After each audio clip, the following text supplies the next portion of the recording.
Bonjour, alors je vais tenter de m'introduire brièvement. La raison pourquoi est-ce que j'ai créé cette chaîne, ainsi que ce groupe, les dangers de la psychiatrie, c'est parce que ma mère a été internée durant la crise d'octobre et il s'agissait évidemment de l'image que tu vois, qui s'appelait à l'époque l'hôpital Saint-Michel-d'Archange, aujourd'hui appelé le centre hospitalier Robert Giffard. Mais à l'époque, c'était appelé l'hôpital Saint-Michel-d'Archange. Alors, cela peut vous intéresser car elle a eu le même genre de traitement que les orphelins de Duplessis, compte tenu qu'elle a commencé à être traitée sous la loi martiale.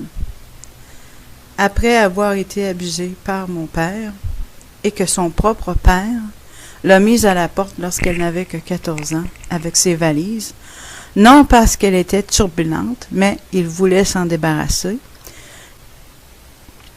Le grand-père n'était pas très gentil, disons, quoique je ne l'ai pas connu. Mais pour l'avoir mis à la porte, ça donne une idée, à 14 ans. C'était vraiment de la mettre dans le trou. C'est exactement ce qui est arrivé. Alors, qu'est-ce qui se passe? C'est que j'ai été abusée également, mais je ne me suis pas retrouvée en psychiatrie.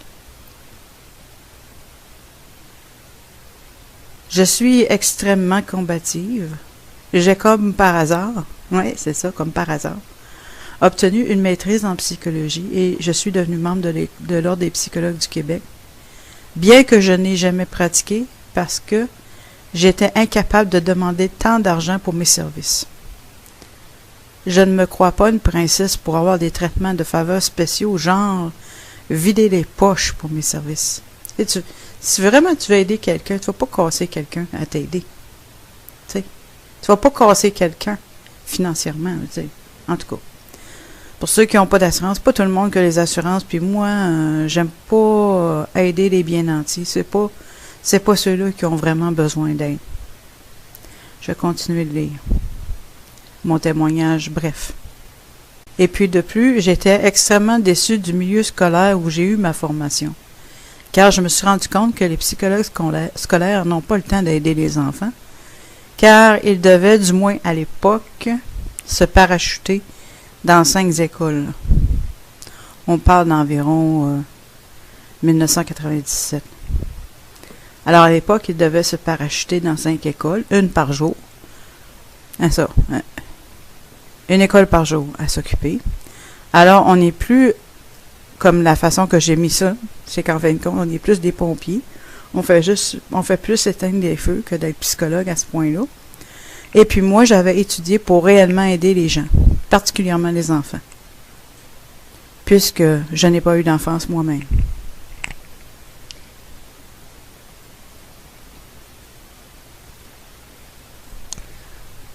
Alors, j'ai créé un groupe sur Google and Shine, sur YouTube, avec le titre « Les dangers de la psychiatrie ». Dans les deux cas, mais il n'y a pas de personnes qui ont joint, c'est tout récemment, je dois dire.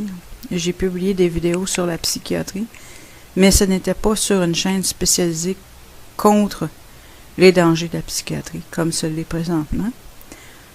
Bien que c'est riche en informations, alors n'importe qui peut accéder à l'information vitale et je suis parfaitement bilingue et je ne fais pas partie de l'Église de Scientologie car ils sont en fait très agressifs pour dénoncer la psychiatrie, ce qui est bien de dénoncer la psychiatrie, mais ils font ça avec un agenda bien entendu.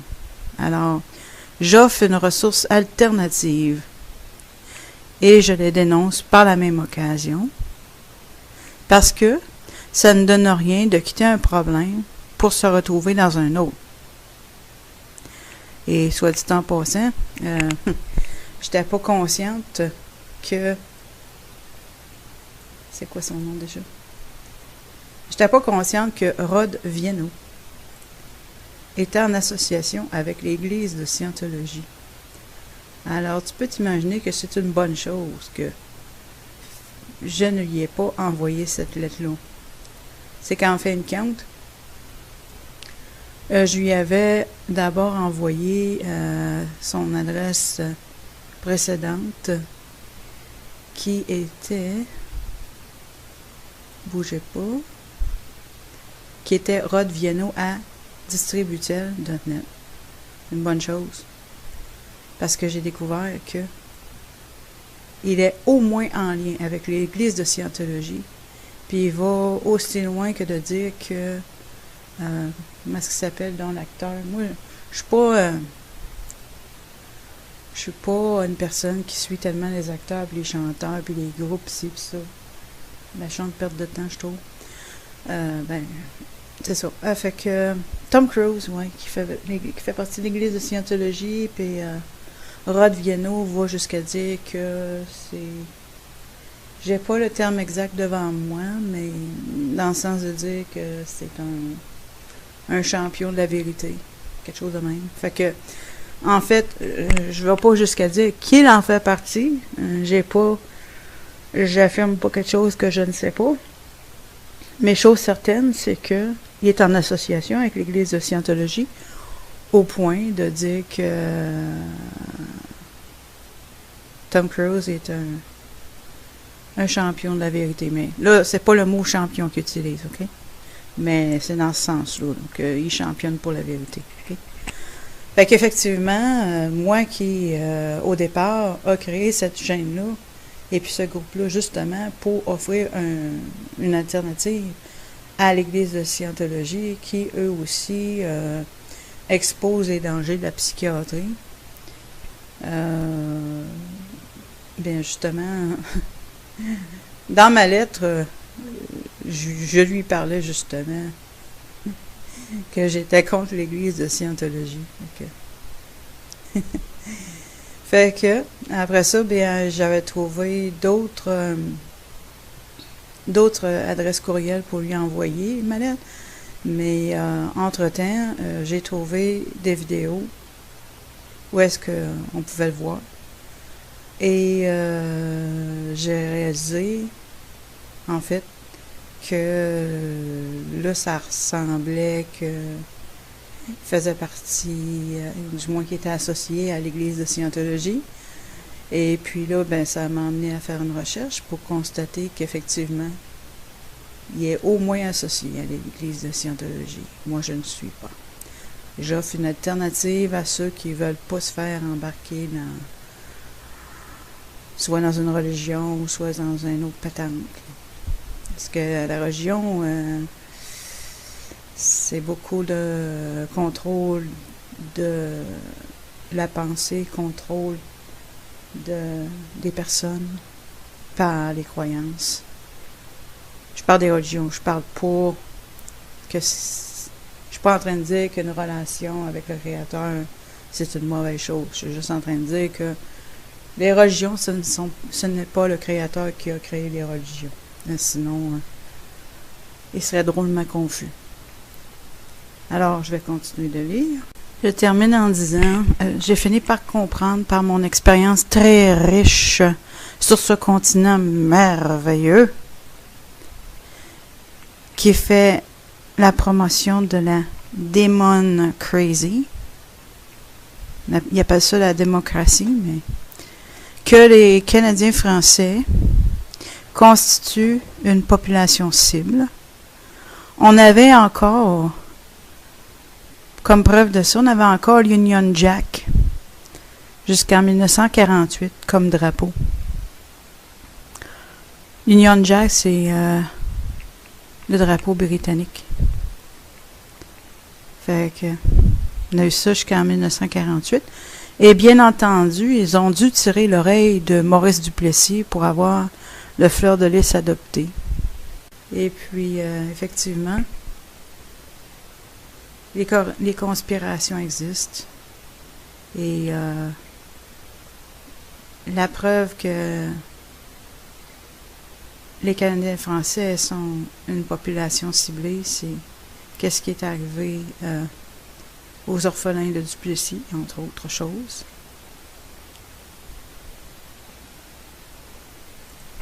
Évidemment, j'ai bien fait de ne pas lui téléphoner. Je conclus en disant « Je n'ai pas besoin d'être écouté par tout le monde. Sa main bienveillante me dirige au fur et à mesure. Merci pour ton écoute. »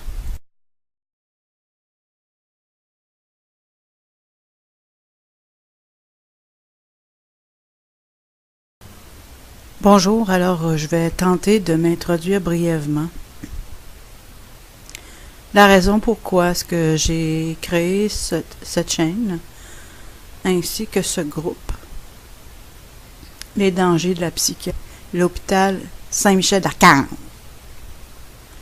Alors, cela peut vous intéresser car